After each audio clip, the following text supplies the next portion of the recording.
The temperatures drop, the sky is outcast. I feel alive.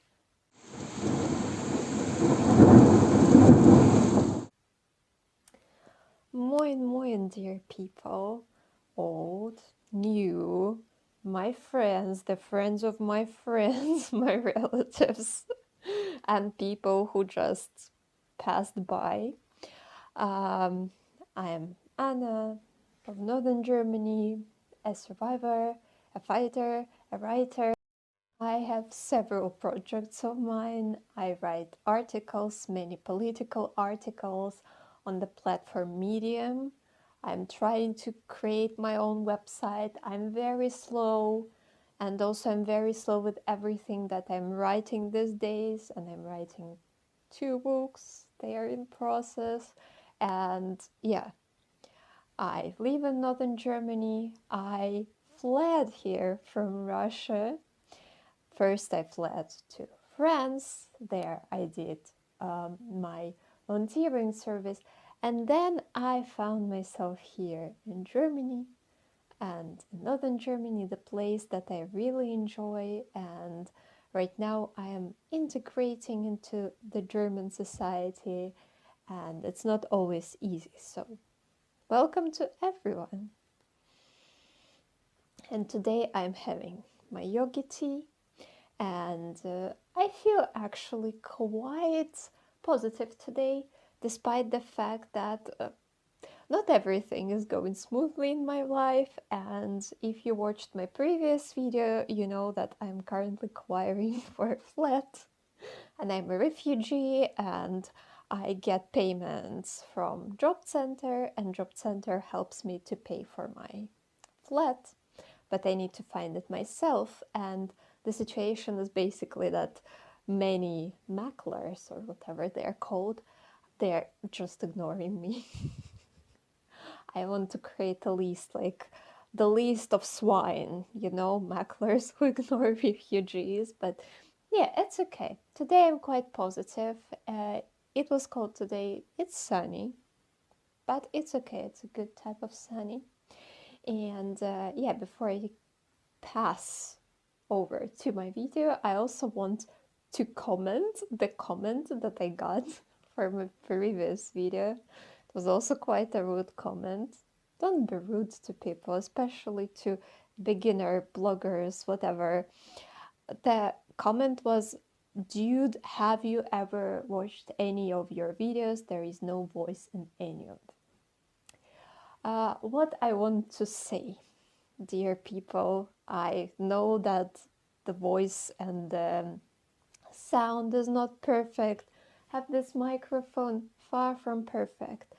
But don't write rude things to people, because you don't know what conditions they are living, because we are used to professional bloggers who have a backup, who got a very nice camera for their birthday, and they have access to money to buy good equipment, high quality equipment. But not everybody starts from this point. And yeah, I don't want people to cut people off from the blogging society from YouTube, because yeah, this channel here, I'm having fun and hopefully trying to help people who have similar problems, or just showing my life. So yeah, don't call me dude, because I'm obviously not a dude. And yeah, as the T says, they leave you a message for the day, and today's message says, "Wer zuhört, versteht." So who listens, hears. So yeah, if you really want to watch my videos, please make it a bit louder. If you don't want to, I also understand. And if you really want to teach me how to live or how to make my videos, in Russia we say, "Don't teach me how to live, help me financially." So yeah, don't teach people how to live, help them financially. Because yeah, guys, everything is money. Good sound is money. Good picture, amazing pictures, also money, money, money. I'm a refugee. I get Bürgergeld, 563 euro. I don't know when I will find a flat. Hopefully I will. And I will have to pay caution or complain instead. So yeah, that was the message basically. Don't be mean to people and to people who start blogging. And if you're starting blogging, just start. Just have fun. People will find something to complain about. Whatever. So here in this channel, I like talking about life experience and also from the position of mental health because, yeah, I went through depression and other pleasant stuff. And today I want to share one story that happened to me in August. And I don't know, I just find it very educating from the point of view of mental health awareness, and actually it's also about self-awareness and learning yourself and not neglecting yourself, how important it is. And the story is going to be about me and how I had a bike crash when I was 26. I'm still 26 yet. And yeah, so basically it's not the age when usually people have bike crash, so it is a bit peculiar. So I will briefly tell you the story. I had already mentioned it in one of my previous vlogs or something. I never learned how to ride a bicycle in the childhood.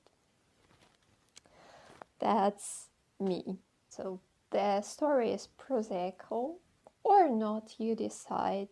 And bicycle, this is something that children learn when they are small, when they're not afraid to fall because they're learning from falling and falling from learning. And when you're smaller, falling is not that painful, or maybe it was painful but you don't remember that anymore. And also all the kids, they are usually immortal. They're not immortal, but they don't really have this self-preservation instinct based on wonderful experience that they will gain in the future. No, they don't have that. I remember myself. I was a cautious child. I was a paranoid child.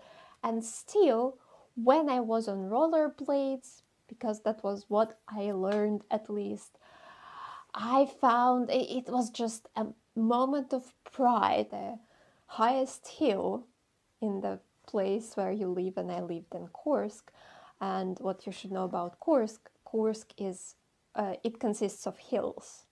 And to find the highest hill, to go down this hill on rollerblades, trying to avoid cars, try not to find yourself under car. Or we also had a supermarket. It looks like this if I find the picture. And it had this long inclination for, well, mostly for strollers, for moms with strollers, because unfortunately disabled people don't exist for the Russian government. And yeah, we had fun going down this inclination, just like down and straight to the garage where the cars and the trucks were discharged, the ones that brought products and things for the supermarket. And I remember flashing in front of these trucks and the driver screaming. Oh, I had so many injuries, and it didn't bother me that much. How it happened that I never learned to ride a bicycle?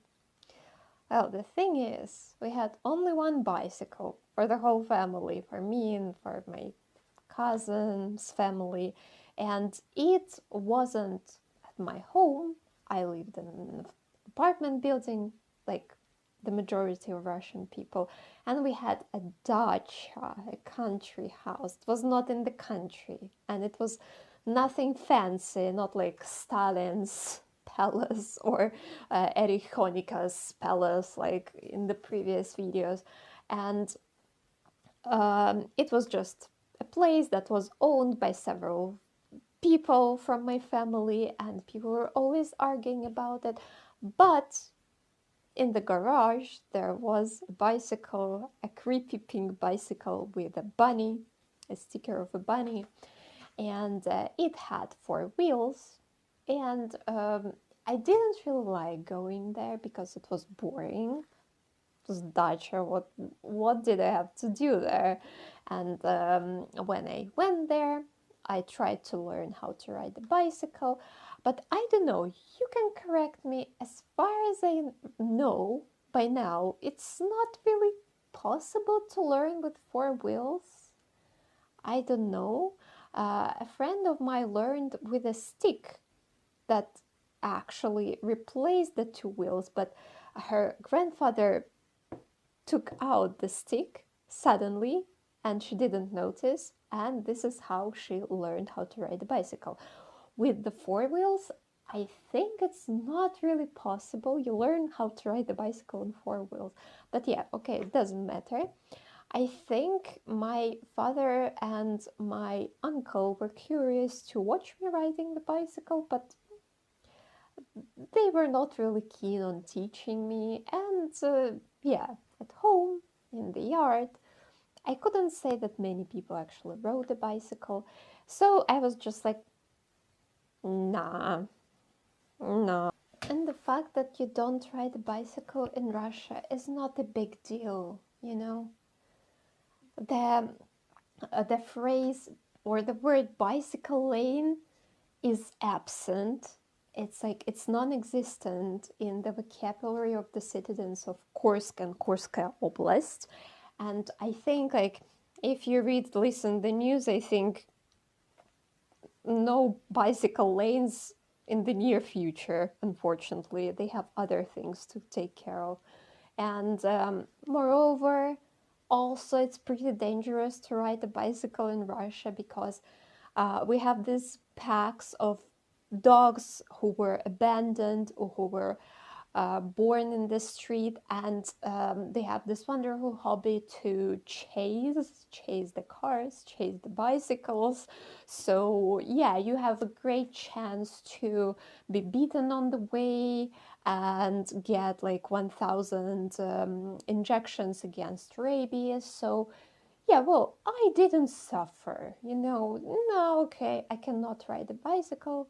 I didn't suffer. And then I fled to Europe, and I found myself in France, in the village where I did my volunteering service. And then I realized that I was actually the only person who didn't ride a bicycle. And I felt such an outcast. Everyone went on bicycle tours, and everyone just like, they managed around by like, oh, I can go to the shop by bike. I can do this and that. I can reach this place by bike. And I couldn't because I couldn't ride a bicycle. I never learned that. And my friend, her name is Semanur. She's from Turkey, and she took this responsibility to teach me to ride a bicycle. I still don't know how she got enough patience to teach me to ride a bicycle, because you cannot really imagine how difficult it is to teach to ride a bicycle an adult person who is aware of the consequences of a fall, who had never ridden a bicycle before. And actually, when you learn how to ride a bicycle, you need to be like maintained a bit. Someone can hold you at the back of the bicycle to maintain the balance till the moment when you actually comprehend how it all works. And my friend did it. Semanur did it. She held the bicycle. She basically carried my weight. And I'm like, I'm not a super big girl. I think I weigh around 60 kilograms. I don't weigh myself anymore because I'm afraid to wake some eating disorders up. But imagine like an adult person, you're holding the bike with an adult person. It is crazy. I don't know how she did that. And it was hard. Like I was like, I don't understand. And she like she of course learned to ride a bicycle when she was a child. And she explained something to me and I don't understand because for her it seems easy. And for me it's not. I just don't understand that. Took several days for her to teach me how to ride a bicycle, and she was screaming, "Fall, Anna, fall!" And I didn't want to fall. I was afraid of breaking something. But eventually I fell, and it did help. I fell, and after that, slowly I learned how to ride a bicycle. If I find, I will include video of my first actually when I rode in a straight line without falling down. That was like, wow, I was so proud, and my friend was also very proud.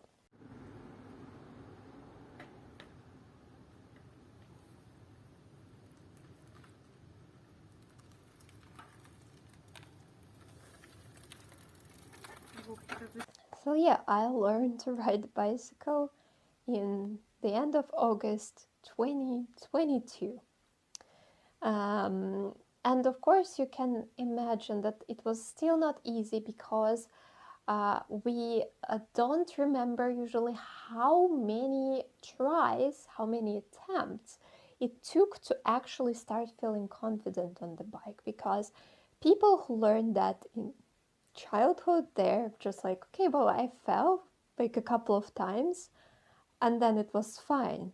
And then I was confident on the bicycle. But, but, but, possibly it was not like that. And still, yeah, so you're scared, you're an adult person, you know that if you crash, you crash. So I'm quite aware of the cars on the road. I'm very scared of cars. And I still struggle to go up the hill and to go on the ground that is not even, that is not smooth-ish. So gravel is my enemy, basically. And before I pass over to the story, like how I crashed on the bike, you should take some things into consideration. So last time I rode a bicycle was in November 2022. I learned, I think I was okay-ish. I rode a bicycle with my friend around the town where I live. And I still crashed like a couple of times because I was afraid of cars approaching. But it was nothing serious. And also, I didn't ride a bicycle for 2 years almost.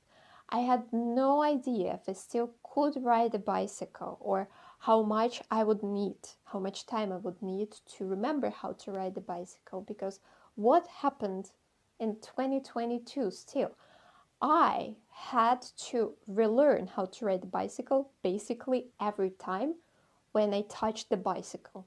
When I wanted to ride a bicycle, I had to remember again how to maintain this balance. Oh my god. When I ride a bicycle, it might happen that to maintain the balance, I need more space than people who learned who learned to ride a bicycle long ago. And sometimes I am moving like in a zigzag. That's why I'm also afraid of cars, because if cars are near me, I'm afraid that I can just do like this and end up under a car. And yeah, so that was the background with which I entered August and went on the vacation with my friends, and they say that they want to go on a bicycle tour. And I say I am not sure I will make it. So the question to you, should I have agreed for that? Yeah, you can say your suggestion. Probably you would say no. No, you shouldn't have agreed for that. Are you crazy? Yes, I guess I was crazy. I agreed. And why I agreed? I agreed because I was afraid that my friends would consider me boring and they wouldn't want to be my friends anymore. Well done. Well done. And also, I'm not a sporty person, you know. I like doing yoga. I like swimming. I don't like pushing because it's also unhealthy. I had experience with overcoming yourself constantly, doing sports every day, like for an hour every day. You go crazy. Now I'm trying to do it more for my health, for my mental health. Yeah, and this is how it happened. I ended up in Mecklenburg-Vorpommern, and we rented bikes and we set off. At the place I rented bikes, if I find the picture, it was somewhere there in Mecklenburg-Vorpommern.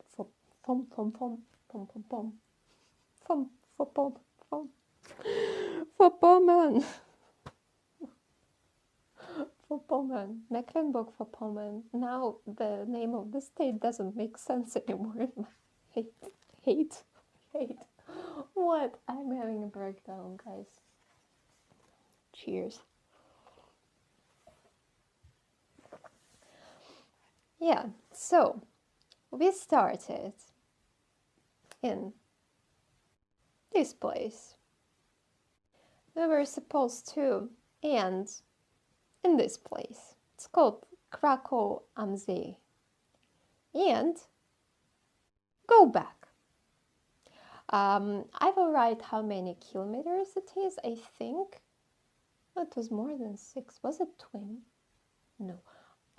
I will check it before posting the video and I will put it here.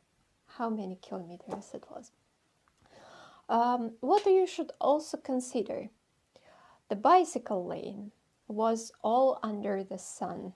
It was all under the sun. Along the road, along the highway, not exactly a highway, but yeah, that was quite a big road, okay? And we set off, and I was literally fighting for my life. I was burning, and also I was a real genius, and I left my bottle in the car. So we started on that parking lot from the car and we moved towards Mecklenburg-Vorpommern. And if I say that I was fighting for life during this bike ride, I wouldn't exaggerate, guys. I was so red, like the Soviet Union flag, like good old communism itself. I was so red, and I was riding with 3 friends of mine, and 2 friends of mine went ahead immediately, and the 3rd friend was riding behind me because she was afraid that something, well, let's say she wasn't afraid, but she just wanted probably me not to be alone because, yeah, I couldn't like speed up because I just couldn't, okay? And we were riding like this and I felt horrible. My face was burning. I could hardly breathe. I was tired. It was very, very hot. And we also rode, then we stopped. And then every time after we stopped, I had to relearn, like to restart again. It was very difficult. And every time when we went uphill or on the gravel, I had to carry this bike on myself. It was horrible. I felt how I was like bursting with tears inside me. And yeah, you can imagine my emotional state. After some time, I pretty told my friend that, oh, okay, maybe you just leave me here. It was just plus 30. I was not making it. And she responded reasonably that they couldn't leave me in the middle of the road. But yeah, I should have said that I would go back to the car. Walking, crawling, whatever. I should have said that I would walk to the car. But okay, I was overcoming. I was overcoming for overcoming, because in my head, I didn't really know why I was doing. I was doing it to spend time with my friends because I was afraid that my friends wouldn't love me anymore. Nice. And I have rode onto the road almost like a couple of times when I was trying to change the gear. Because apparently I was bad at multitasking, and I didn't quite grasp how to change the gear without looking at the actual steering wheel. That's called like this with bicycles. And I was like, okay, could have been worse. A note from me. I'm trying not to be a superstitious person, but let's not say two things. Well, could have been worse, and it can't be worse because it can always be worse. And let's just not say it. Let's just not pronounce it because let's just not. Okay, let's agree for that. I think it's not difficult. Let's just not say that stuff. Because yeah, after that, something will happen. So yeah, we agreed, okay? Yeah, so I was just like, okay, well, could have been worse. But at the same time, I was not doing great. I already had some weird intrusive thoughts, like what if I crash or something. And I was surviving through the bike ride, and usually for me, riding a bicycle is not easy, but I have good times. I want to do it again. That time, it was just a disaster. And eventually, it resulted in a crash. So the crash. I have ridden the bike, so the way already took some time, so it didn't take like in the first 5 minutes of me riding a bicycle. And basically what happened, I still don't know. I think I just lost control over the bicycle. And yeah, if some kind commenters want to say, please don't drive a car, stupid woman. I drive cars pretty well, and I'm trying to make Führerschein, and I will do that. So better keep it to yourself. Yeah, today I'm passive aggressive. Am I passive aggressive today? I don't know. I actually feel quite positive. Weird. And yeah, I was riding the bicycle, and I felt the moment when I lost it. It was fast and cliche alert. Also like in slow motion. It really felt like in slow motion. I just saw myself, like I realized that I'm falling, and I tried to jump out of the bicycle because it's my like reaction constantly to jump from the bicycle, like to save myself.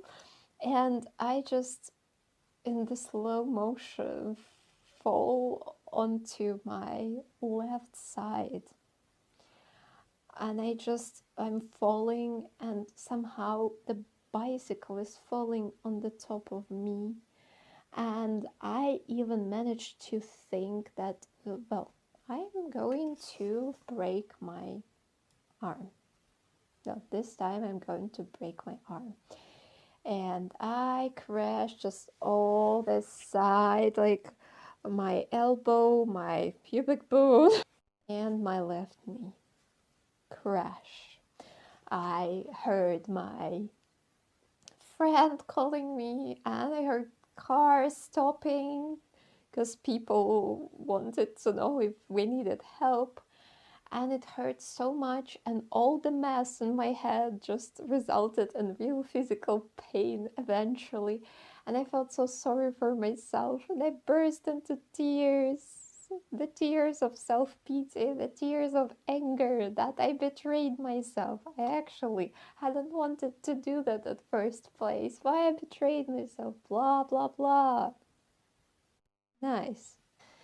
Yeah, it was hard to get up from the dust, I can tell you, because I was afraid that my arm was broken. But eventually, yeah, it was a month ago. You saw my previous videos maybe, or my shorts. I don't know how it happened. This is just a moment of praise for my guardian angel, just like, thank you, really. Because I could have fallen so badly, but somehow it didn't happen. And it was painful indeed. And yeah, but it was as bad as it went. And how it ended, we continued to Kako am See. Sometimes I rode the bicycle a bit more. Sometimes, mostly, I carried it myself when it was gravel and other stuff. And I suffered and I suffered and I suffered. And then I was left at the lake while my friends went back by bikes and promised to fetch me with a car. And I stared into the water and thought about my life. And I also made friends with one Yorkshire Terrier. That's actually funny. My friend asked me then, like, did you faint? No, I didn't faint. I guess I just overwhelmed. This is the idea of what actually happened to me. I just couldn't simply do that anymore. This tour wasn't for me at first place. And what I've learned from the story. And first of all, the simplest. Please teach everything that you can if you have children, if you are planning to have children. Like, they don't need to mess with that when they are grown-ups. Because, yeah, I have a South African friend and she never learned how to skate. And she lives in Germany. So, well, I don't think she suffers because she cannot skate. But I think it's also missing out some part of life that people are able to enjoy. And it's much easier to learn when you're little, immortal, stupid, not stupid, I don't know. But also the message mostly to myself and to you, if you're watching this video and also watching till that point, thank you very much. Also with the sound. Yeah, I'm sorry. I at some point I think I will get microphone for myself, like a proper microphone, but right now it's just not the priority, guys. I'm sorry. And yeah, the message is that you're important to yourself and that you must not step on your own throat, because people won't even notice that. Like what my friend told me when I crashed, like I just didn't think about that. Like she learned to ride a bicycle when she was 5, and in her head everyone was enjoying. She couldn't imagine, like, she's not in my head, she couldn't imagine how powerful I am, or what I'm capable of bicycle riding wise. And you are the only person who knows what is good for you, what is not good for you. And if you consider it as your weakness, for example, I cannot do a stupid bicycle tour. No, it's just your peculiarity, and it's just something that makes you you. Like, it's not a weakness, it's something that is your comfort zone, or something that you consider important to yourself, and it must not be neglected. When you step on your own throat, when you neglect yourself, you're having a war in your head. But while you're having a war in your head, people just don't know. And it's also about the communication problem. We're talking to people directly, and we are saying, okay, if I have to participate in this tour, I want to know if I can make it or if I cannot make it, because I know for myself that I can do like without damage this number of kilometers. Or if you don't know that, probably it's also like a red flag, something to think about before you commit to a bicycle tour or some crazy hiking or climbing a mountain. Not everybody has to do that, you know. And another thing, I think I had already mentioned that in one of my previous videos, if really, like, if you choose yourself and your friends stop being your friends, probably not much of a loss, you know. Really, my friends are still my friends. Because usually, sometimes when we don't think about ourselves, nobody will think about ourselves. And people want to know you, but for them to know you, you need to show you. And you need to say, yeah, well, actually, it is what it is. I am not ready to do Tour de France. Very sad, very sad. I will never do Tour de France. I watched it once. It was so boring. I'm sorry for people who enjoy it. I found it so boring, and it was so cold, and it was in mountains, and these people were just like, oh, not for me. No. And your safety. Another thing, your safety goes always first, and your safety is your responsibility, not anyone else's. And if you feel sad because, like, oh, everything is my responsibility, I want just someone to take my responsibility from me. Yes, you can always give your responsibility to other people, but there's something that my psychologist says that also helped me to, like, you know, arrange the mess in my head. Freedom is responsibility. Responsibility is freedom. When you give your responsibility to someone else, you give your freedom away too. Think about it. The video, 1 million minutes long again? I guess so. I don't know, I just felt like sharing this story. If you watched it till the end, wow, you're here. I speak a lot. But yeah, I hope you enjoyed your time. I hope you learned something useful for yourself. And yeah, I wish you love, and peace from Anne of Northern Germany. And in the end, I ask you to be kind to yourself and to other people. And let people have their own fights, and you have your own fight in your head or maybe externally. And I think we should just all be kinder to each other. And don't call me dude, I don't like it. Tschüss.